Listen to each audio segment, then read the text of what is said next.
السلام عليكم ورحمة الله وبركاته. من قناة دودي وبس برحب بيكم، بقول لكم كل عام وانتم بخير بمناسبة عيد الحب، ويا رب يجعل أيامكم كلها حب في حب وسعادة يا رب إن شاء الله. النهاردة هنعمل مع بعض روتين خفيف كده في البيت. هنفرش السجاد بتاعنا مع بعض، وهنغسل مواعين وهنطبخ مع بعض. والغدا زي ما انتم شايفين النهاردة معايا فراخ مشوية ورز أبيض، ومعنا كمان السلطة والمخلل، كل أنواع المخلل والباذنجان المقلي، ومعنا كمان الشيبسي. يا رب روتين النهاردة يعجبكم، ويلا بينا نبدأ ونقول بسم الله.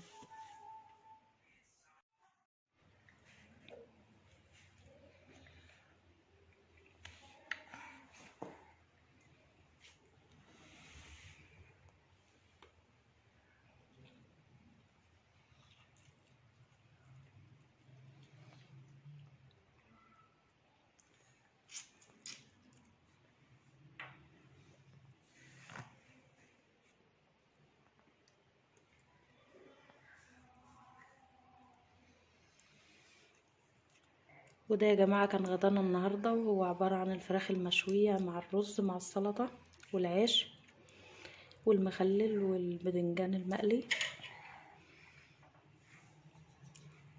ويلا بينا نشوف حاجة تانية نعملها في الروتين.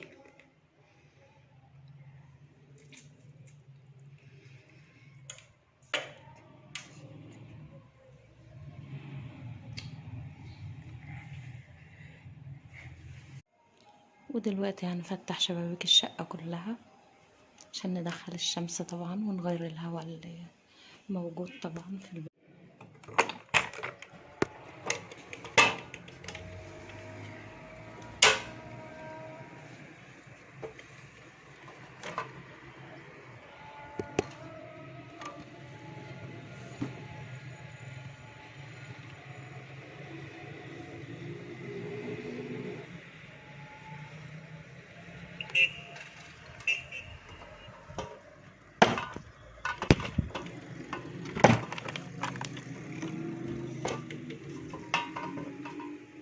اول حاجه بنفتح الشبابيك طبعا.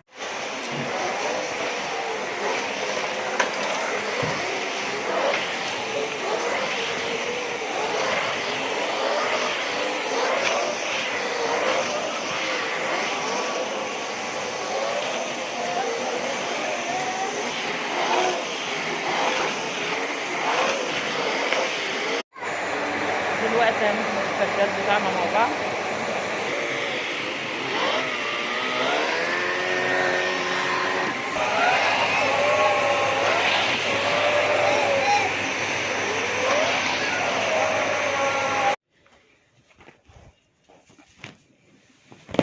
دي كده المشاية اللي في مدخل الشقة فردناها، يلا بقى نفرد السجاد بتاع الاوض.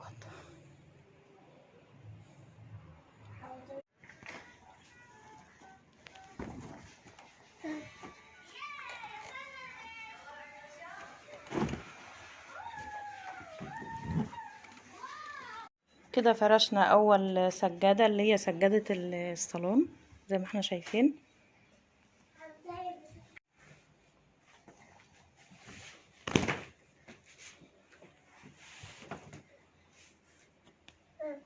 وبكده فرشنا السجادة بتاعت الركنة، يلا بينا نكمل فرش بقية السجاد في الأوض.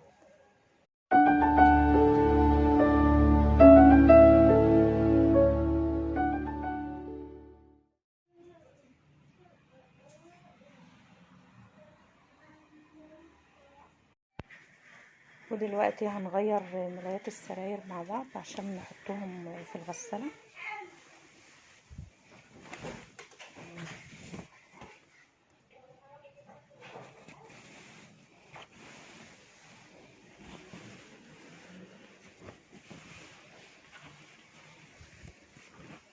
وطبعا هنلم الكلام ده كله ونوديه دلوقتي في الغسالة، نعمل دورة غسيل، وهنبتدي نفرش مع بعض الطقم الجديد بتاع السراير. ودلوقتي طبعا الشتاء بدأ يدخل، هحط فوق طقم السراير ده اللي هو الكبرتيات. ودلوقتي هنفرش الفرشة الجديدة على السراير. وطبعا الجو بدأ يبرد كده، فانا هحط فوق فرشة السراير الكبرتيات دي، يعني بتحمل ملايات وكمان بتدي دفى شوية يعني. يلا بينا نفرش السراير مع بعض.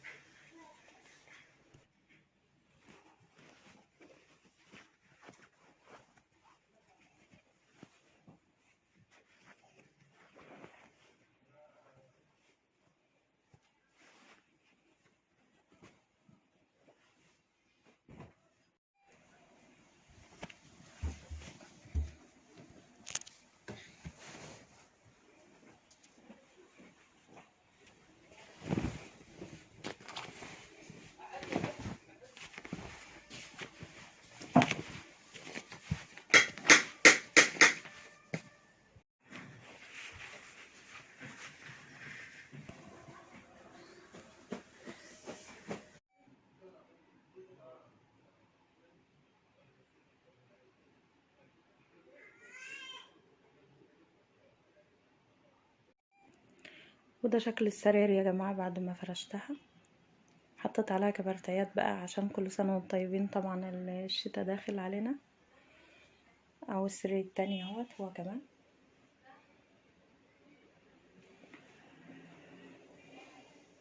ودلوقتي طبعا الملايات اللي خدناها دي هروح ادور عليها الغسالة، اعمل دورة غسيل.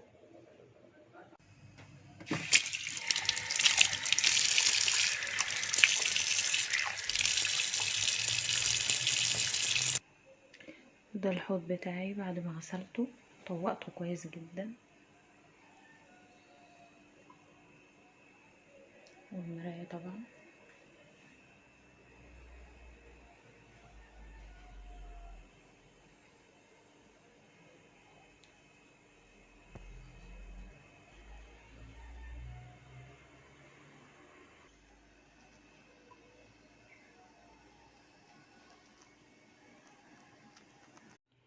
ودلوقتي هندور الغسالة على دورة غسيل.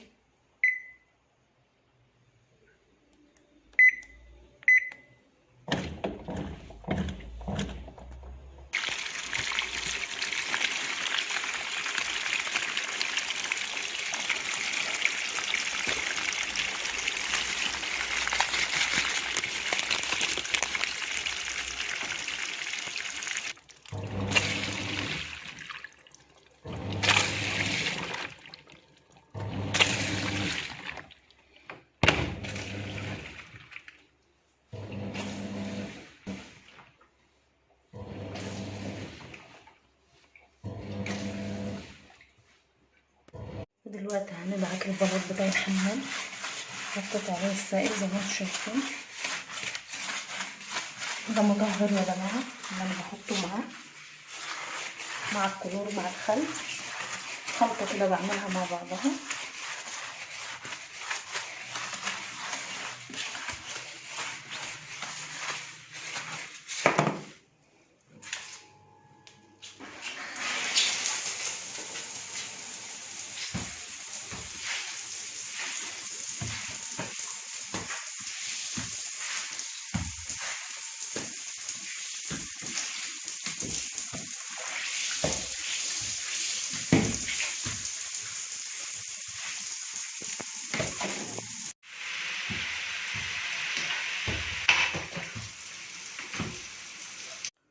ودلوقتي هغسل البانيو بتاعي. وطبعا البلاط بتاع الحيطة ده كله الإشاني كله والرخامة اللي جنبه كمان.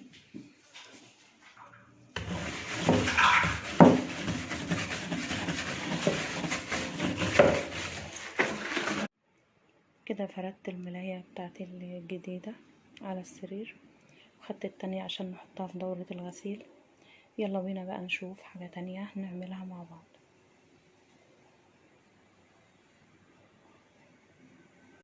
ودلوقتي هدعك المحشية بتاعتي في أرضية الحمام.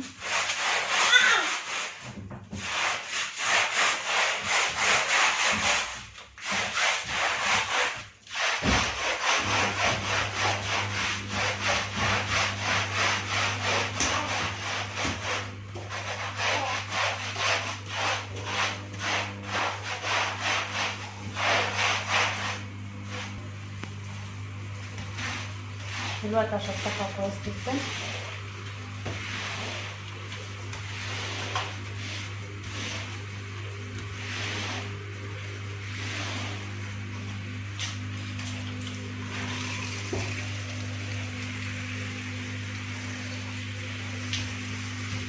طبعا كذا مرة لحد ما اشيل المسحوق اللي هو عليها ده.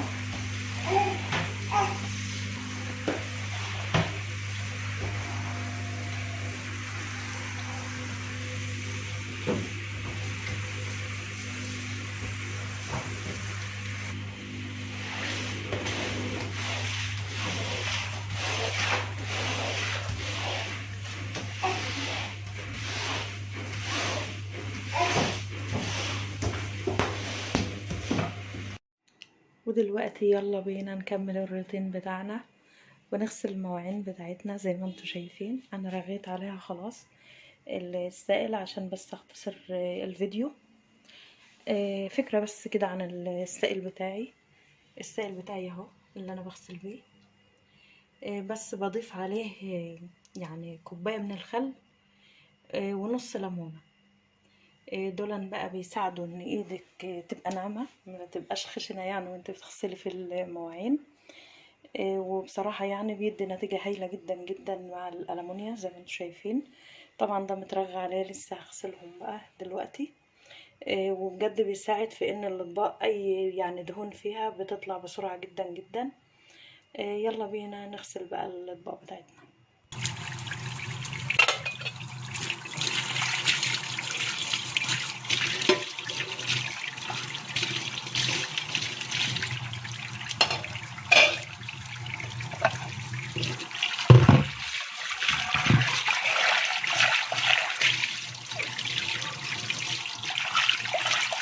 طبعا انا في فصل الشتا يا جماعة بغسل بمية دافية يعني مش بمية بقى باردة. انا بستعمل بقى المية الدافية في الايام دي.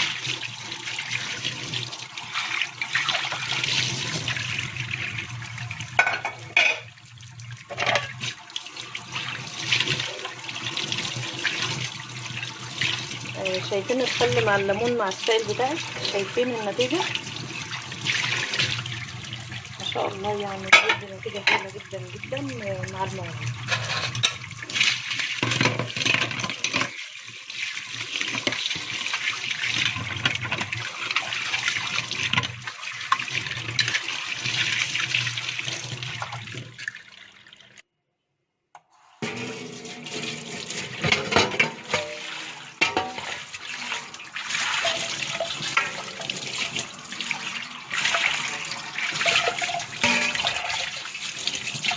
شايفين الصينية دي كانت مليانة ليمون بقت ازاي.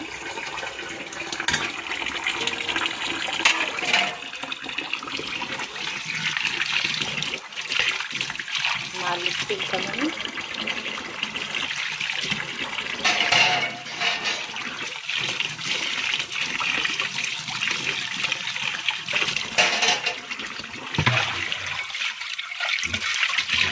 شايفين الألمونيا. وده اخر حاجة طبعا فرشتها معاكم اللي هي مشايات قدام الحمام. والسجادة دي اللي هي قدام البار بتاعي اهوت. والمدخل بتاع المطبخ بتاع مطبخ دودي من هنا. ان شاء الله ابقى اعمل لكم بقى يعني روتين تاني ان شاء الله للمطبخ. بس بتمنى فيديو النهاردة يكون عجبكم وتتشجعوا وتعملوا بقى انتوا كمان روتين الشتاء. بحبكم في الله والسلام عليكم ورحمة الله وبركاته.